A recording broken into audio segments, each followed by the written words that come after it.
Magandang araw mga kaibigan.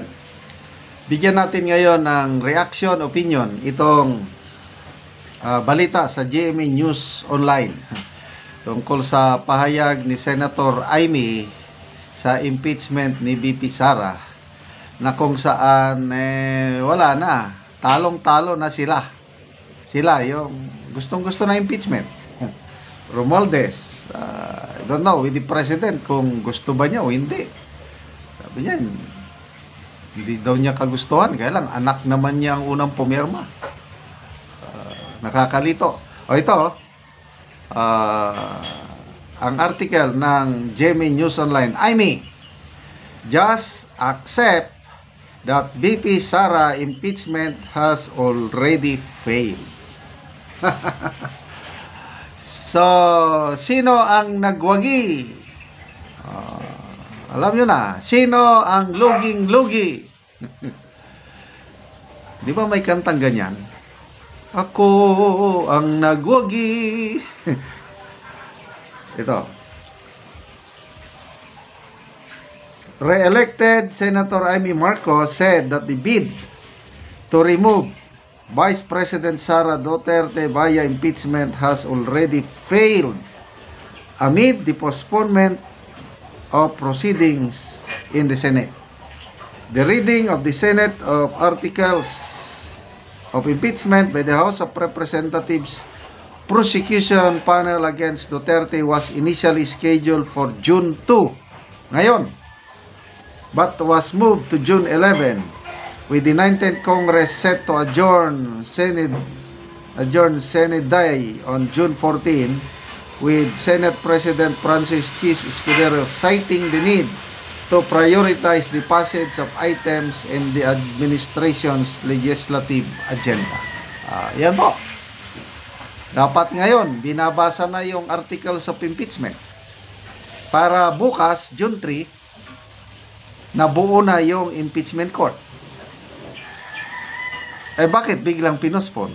Kaya mismo si Congresswoman-elect Laila De Lima aminado na. Nakakarinig na daw siya ng mga rumors na hindi na matutuloy ang impeachment.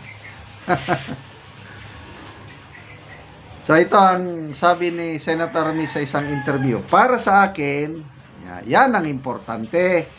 Makakatulong sa tao at tigilan na ang pangunguna ng pampulitikang impeachment na yan. Marcos said in May Gonzalez report on GMA's 24 oras weekend on Sunday. Ano yung mas importante? Yung LEDAC priority bills. I think 12 priority bills na na-identify na ng LEDAC, Legislative Executive Development Advisory Council. Mas importante yun dahil direct na makakatulong yun sa taong bayan. Tama yung desisyon ng Senate leadership.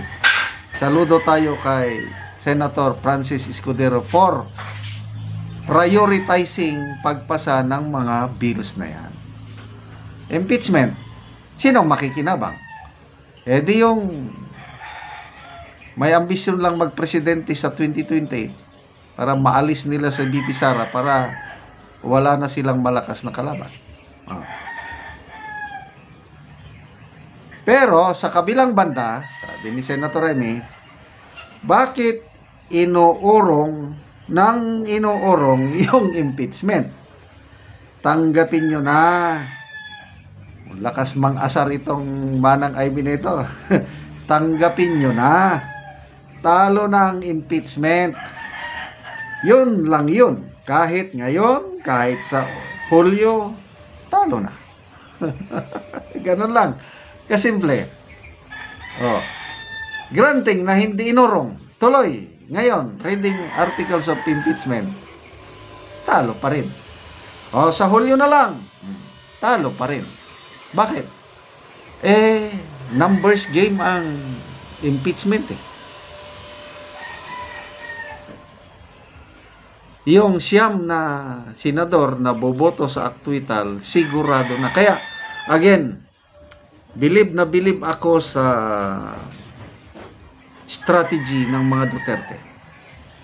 Yung wise move nila nung bago mag-eleksyon, yung biglang inendorso ni VP Sara si Senator Amy at Camille Villar. Yun ang game changer. Kasi kung natalo si Camille and Senator Amy, medyo alanganin. Okay? Nanalo. Wala na. Sigurado na. Pinakamababa yung 10 senador na boboto sa Kuwait. Mayroon ng Duterte Block na sinasabi, malakas yan, 6. Bato, Bongo, Marcoleta, Robin Padilla, Camille Villar, Senator Amy, 6 na yan. So 3 na lang ang kulang. Sinong pupuno? Ang dami. Magkapatid na Cayetano, 2 na yan. Mark Villar, Juan Miguel Subiri, magkapatid na Estrada, ang dami. Ano pa ang asahan nila? Kaya nga, talagang alaskador din itong si Senator Amy.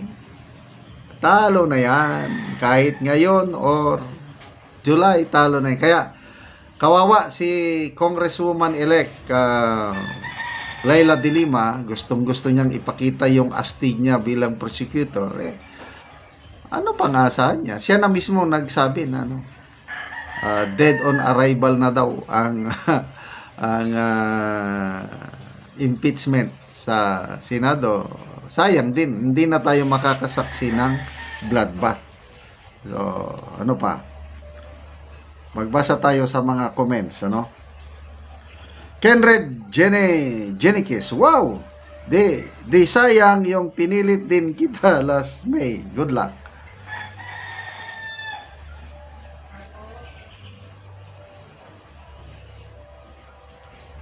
Mark Malana, how to be sip-sip without telling you how.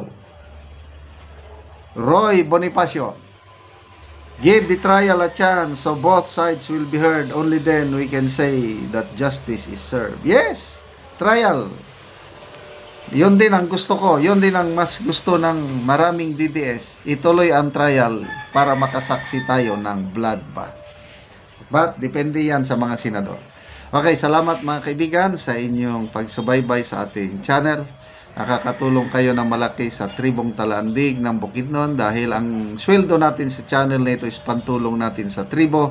Sa ngayon, meron tayong livelihood assistance sa tribo. Nagpapatanim tayo ng saging lakatan. Panoorin nyo ang video na ito. Na anak ko sa saging lakatan ni Manoy Sidreno ug akong bisitahon ang iyang asawa. Mayong udto nang. Ay udto. Nag-abuno ka nang. Abuno ko. Asa day si Manoy nang? Nanginadlaw. Nanginadlaw. Kay palit og bugas. Oo, nindot na gid kaay ang tubo sa saging ninyo nang Oh, nindot na. So nindot na gid nga tan-awon ang saging lakatan ni Manoy. Tungod kay mga dagko na.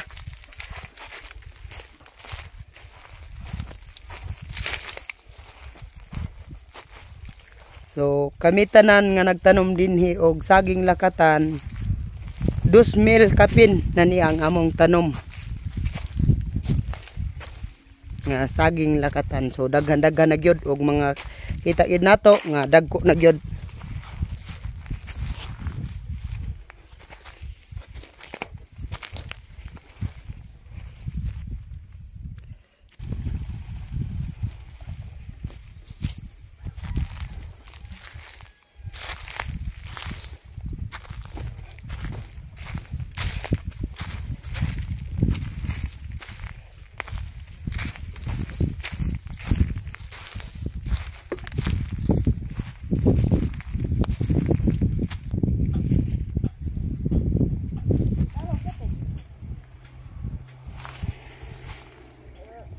Pila gani ni kapunuan ninyong saging ng lakatan nang? 170.